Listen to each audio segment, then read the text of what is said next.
It's been... shit. It's been 3 years, but I said I'd do it, so here we are. Welcome back, everybody, to another toy unboxing and review thing that I sometimes do on this channel whenever I get super bored. Today, we actually have production values. Look at this. Look at this set. Look at this lighting. Look at this. You can actually see the... Fuck. We almost have quality now. Hooray! Anyways, let's get to it. Let's start with Slippy and then move over to the right and do these in order. First up on our roster, we're going to be unboxing the World of Nintendo Slippy Toad action figure, which is everyone's favorite Star Fox character. Wahoo! But in all seriousness, I don't understand the hate for Slippy. I actually think Slippy's pretty okay. When everyone's like, oh, but he sucks as a pilot. It's like, yeah, he's the engineer. He's not supposed to be good at piloting. Why don't people understand that? But anywho, we're going to unbox this and we're going to take a look at the figurine and see just how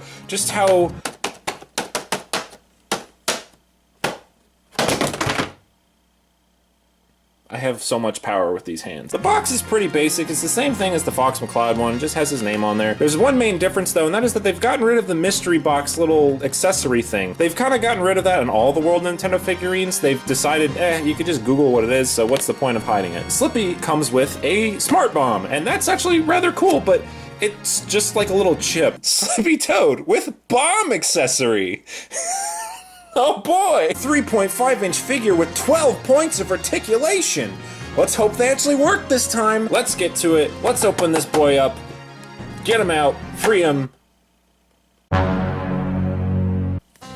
Open the Slippy Toad in the best and safest way possible. Not gonna cut myself with this ridiculously sharp knife.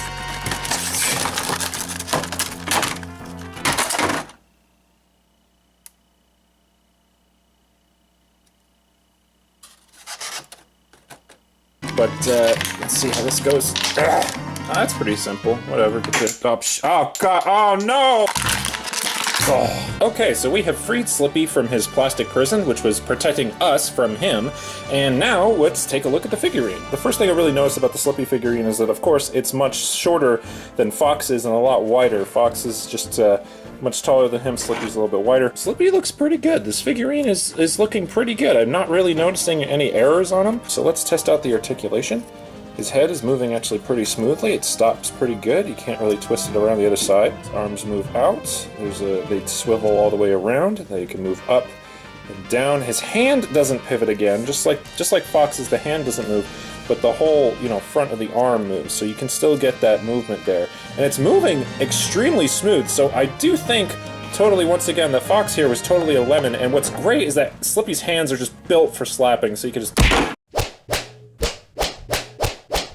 His waist has pretty good articulation. He spins around with ease. Now, the one thing I was a little worried about is these leg joints, you see, because the leg joints on the Fox weren't very good. If you remember, the legs on Fox didn't really move, and I still had problems moving them. That's about as far as they can go, and I feel like I'm going to break the figurine if I try to push it any further. As we established, this Fox McCloud is a lemon. He's got a lot of problems. But the thing is that, once again, these legs, they don't really move much with that joint there. It's still a bummer you can't really get them to sit down. This is about the best I can do. It's just kind of like a little, like... It doesn't really sit. He just kind of like, there you go. He just more falls over. He's got a really well-defined butt for some reason. Like you see that, right? First it was Fox's really defined crotch bulge, and now it's Slippy's ass.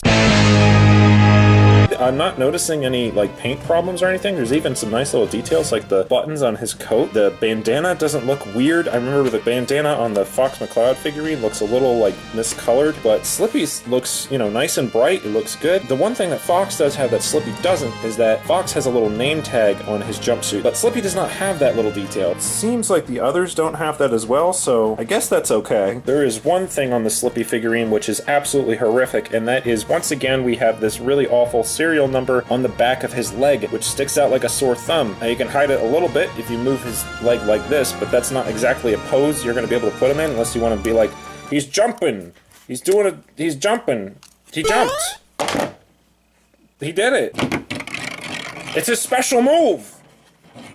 How can one beat this? It's pretty good quality, which is great considering how much of a disappointment the lemon that this one was. God, Fox, God, fuck. But yeah, I'm pretty impressed with the quality on this. It's just a good little figurine of Slippy Toad. This gets my rating of a... It's good.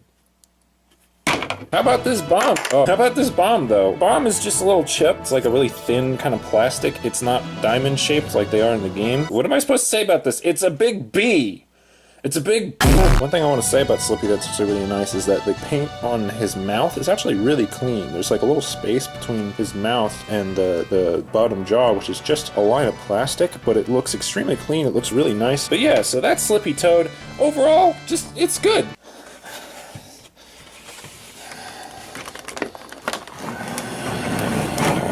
Falco.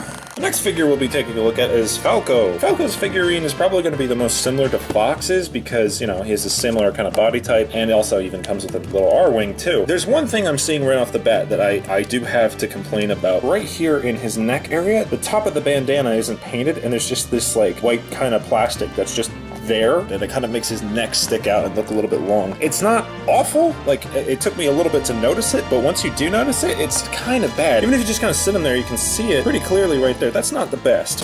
I'm gonna open a Star Fox.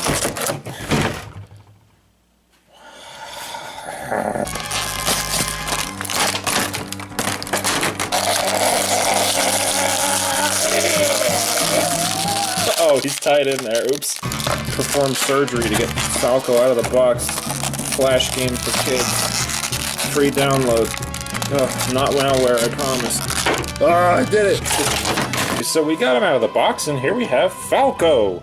He looks pretty great so far. They really nailed how his head looks. It has that weird beak shape. It's perfect. Like, they nailed it. That looks great. He looks really good. That's something I'm actually really impressed with. The whole head looks very good. The neck is a little...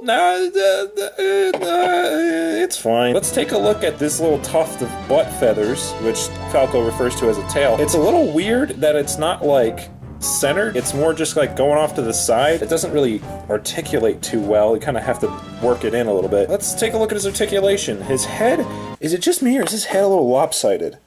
I think his head is a little lopsided. That's a little weird. It's working pretty well. Like, he can move left to right pretty good, but the popped collar is very solid. It's not like a thin rubbery, it's just a plastic. It's like a hard plastic. So he can't really move completely around. He can't really do one of these, you know, which is, I guess that's fine, because I mean, then he can't do this and just be a horrific... Let's take a look at those hands, because Falco always has some pretty cool wing hands. Unfortunately, these are extremely subtle. They're not as exaggerated as something like the Falco amiibo, where you can see that his hands are like the size of about maybe his head. Here, they're just about the size of normal hands, which, you know, that's accurate to his N64 look, but I kind of prefer when Falco has just really big, exaggerated wing hands. They kind of look a little bit cooler. His arms move similarly to how Slippy's do. They can spin around. The front end here can spin around as well. Move up and down. Yeah! Let's check out those legs, see how they articulate. And once again, the legs are just, oh god, they're just the weakness of these figurines. This leg joint is just really bad. And once again, we got that defined crotch bulge. Why do they have these just defined dicks? I don't... Oh god. Oh no. Oh no. Oh no. That's a disappointment. The legs don't really move. The knees, however, no, they're still bad. They don't really move all the way, which is weird. The arms are really good. The arms have really good articulation. The head's really good. Even the waist is... Well, I was about to compliment the waist, but it seems like we got another crunchy waist, like Foxhead, and I kind of have to break it in. Yeah, that's a bummer. These figures seem to have just real big problems on the leg articulation. The bottom legs are pretty good. They can swivel around, but like they can't bend at the knee, which is a problem. I feel like I'm gonna snap his leg off if I do that. The same exact problem I had with Fox. I thought it was a lemon, but I guess it's just a problem with these figures is that they just don't have good leg articulation, which is kind of a bummer. Now that I think about it, Slippy had the same leg problem. On Slippy it's a little bit understandable because he doesn't have these long, glorious legs. They just don't move. They have like no articulation on there, and that's really bad. He can't even kick. You can just kind of do a lazy like, meh. If you're getting this figurine and you just want it for looks, it does look the part. It looks rather good, but that articulation there is going to leave something a little bit to be desired. Let's take a look at the Arwing he came with and see what that's all about. The one on the left here is the old Arwing, and the one on the right here, that's the new one. As you can see, the quality on the right one is actually really poor. There's been a really bad mess up on the front here with the paint. On the left one here, you see that tip is pretty defined. You can see the cone on the front there. It looks rather good. But on here, it's a little bit muddled because of that. There's also a lot of problems with the details on the fins here. It's just kind of muddled. You can't really see a lot of the details. The paint looks kind of messy. It looks not that great on here. It's very small, but you can kind of tell they didn't really do that good of a job on this. It just, oh, that looks really rough. Oh god, look how rough that looks. That looks really bad. For comparison's sake, if we take a look at the other Arwing, yeah, it's not like perfect, but it at least looks a lot cleaner. And the back here, you know, compared to the other one, this one looks better. The new one looks kind of bad. That's a shame. I mean, regardless though, the Arwing is incredibly tiny, so I understand that there's going to be some paint mishaps on something this tiny that's not made from like a model company, but it just looks a little bit lacking. I mean, it's fine, it's a little peep baby Arwing, but I don't know. I guess I expected it to just be a little bit better after, you know, being the newer one, but, you know, that's fine. So with these three out of the way, there's only one left to do now, and that's Peppy Hair.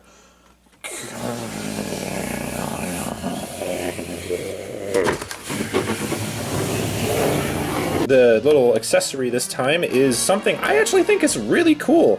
It's the little power-up box that you shoot, that Rob drops for you, that gives you little power-ups. That's such a neat little thing to make a little toy out of. I like that a lot.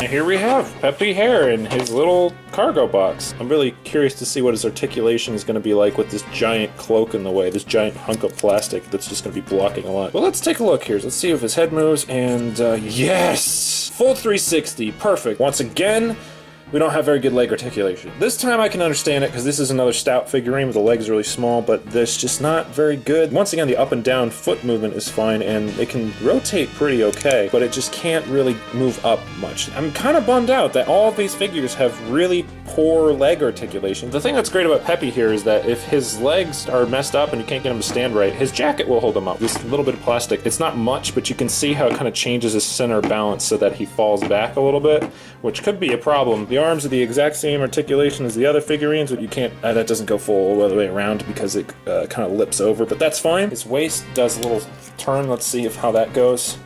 Oh, I see they didn't bother to give him a tail, which, you know, that's understandable. If they did, it would probably get stuck. Another thing that's kind of weird about this figurine, I'm going to zoom in so you can see here, is that Peppy's eyes are just a little bit uneven. They have to print the eyes onto the face, so this can lead to them being a little bit out of line, and that can result in some very goofy expressions. Luckily, this is just a tiny little bit off. Now, of course, I know many of you are probably going to be yelling jokes at me, like, why don't you make Peppy do a barrel roll? So let's get that out of the way. Do a barrel roll! He did it! Now that we've taken a look at Peppy, let's take a look at his little storage cube here, which has some immediately noticeable, very fragile looking seams on here, which are real bad. That looks like that was just hastily glued together. It feels a little cheap. I mean, these are just giant stickers on a hunk of plastic, but it doesn't feel fragile. I mean, there's no like give on it when I squeeze or anything like that. It's a very solid chunk of plastic, so you could very easily just... But yeah, I mean, this looks accurate. It's just a cube with an S on it. If you want to, if you have the Slippy as well, you can kind of combine these things and be like, oh, you break this, oh, you got the bomb. Kaboom! I don't know if I can edit in explosions yet. So, what are my thoughts on these figures overall? Other than the consistent leg problems, they look really fantastic, and being able to actually have all of the Star Fox team, you know, lined up with really nice little figurines is great, and they're gonna look awesome on a shelf together. They just look great. If you're a collector of anything Star Fox, these are absolutely must-owns, but if you're getting them as toys, you might actually be disappointed because they don't really have that good articulation in the legs. You can't really sit them down, and that is a problem. But overall, they look really nice, they look really clean, they're very accurate to the N64 models, and I really like them. I'm glad I got them. They're nice little collectibles. As toys, I don't really think they're amazing, but they are really nice. They're really cool to have, and I'm glad that they exist. If you are interested in them, hopefully you can find them. I did get these years ago. I don't know how readily available they are right now, but hopefully you'll be able to find them. Well, everybody, that's about it for my review. I have to say, out of all these figures, my favorite, I don't know, I just like all of them together, really. When they're all together like this, it just looks really cool, and I think that's what I like the most. But anyway, thank you all so very much for watching this video. I hope you enjoyed it. I hope you had a fun time here, and what am I kidding? You guys know what I'm gonna do next.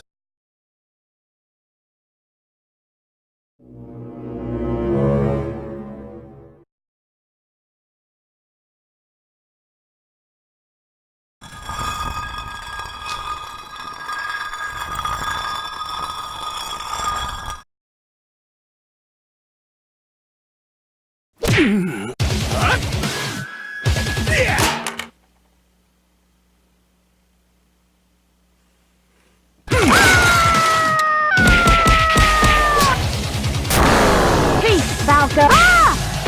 Go for the test! Don't relax, we're not done yet. Don't worry, Slippy's here!